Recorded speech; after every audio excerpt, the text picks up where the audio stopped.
Salesforce is holding an equality summit this month. And this comes on the heels of you launching the initiative at the company a few years ago to right the ship. I mean, pay women doing the same work as men the same amount of money. And you've spent $6 million so far to do that for 26,000 employees. But what does it say, Marc, that we need an equality summit in 2017?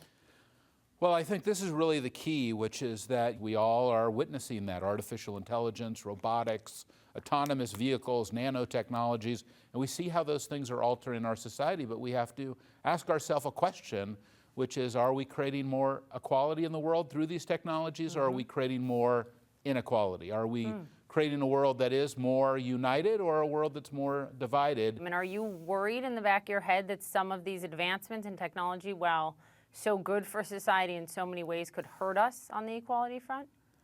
Oh, absolutely. I mean, this is not, worried. This is front of mind for me. I am deeply concerned that we are at a precipice right now. We are at a point where we need to make these decisions. We need to decide what kind of a society that we're going to have going forward. Are we going to bring women into our workforce? Are we going to make sure that women are using these technologies as well, learning these technologies, being able to transform their own careers using these technologies?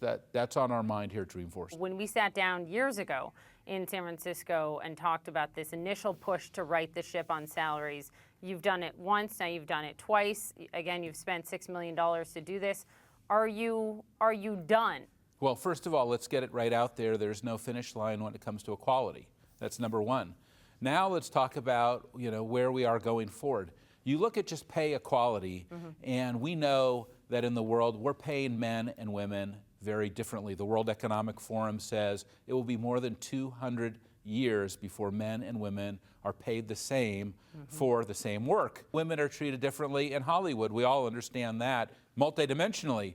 But that's true in my company as well, where we have a very significant issue regarding pay equality. So we saw several years ago, we had a pay discrepancy. You remember we talked about that. And we made a pay adjustment. We raised our salaries for women $3 million. Then all of a sudden, 2 years later, we ran the same queries on the same database, looking at the same information, and guess what? We had another $3 million discrepancy. How could that be? Well, we had bought a couple dozen companies. Yeah. And when you buy a company, you not only get all their technology and their management team, guess what else you get? You their get pay their scales. You get their problems, too. You get their problems, and they had pay problems because those problems are out there. And of course, then we have to re-equalize and make those changes again.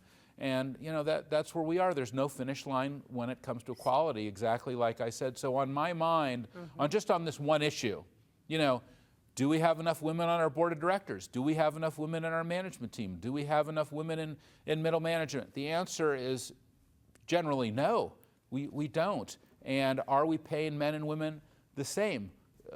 The shocking truth is we're not. And so we have to keep this front of mind. You told me years ago the goal is 50-50, really parity within 5 years.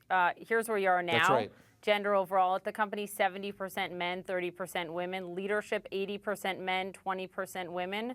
How do you talk about a women's surge, a diversity surge, but how do you make that happen, Marc? I mean, I guess I'm asking, do you force it? Well, we have Are there improved quotas? those numbers actually very significantly since we last talked. Yep. So those points of everything has moved up and everything is moving in the right direction.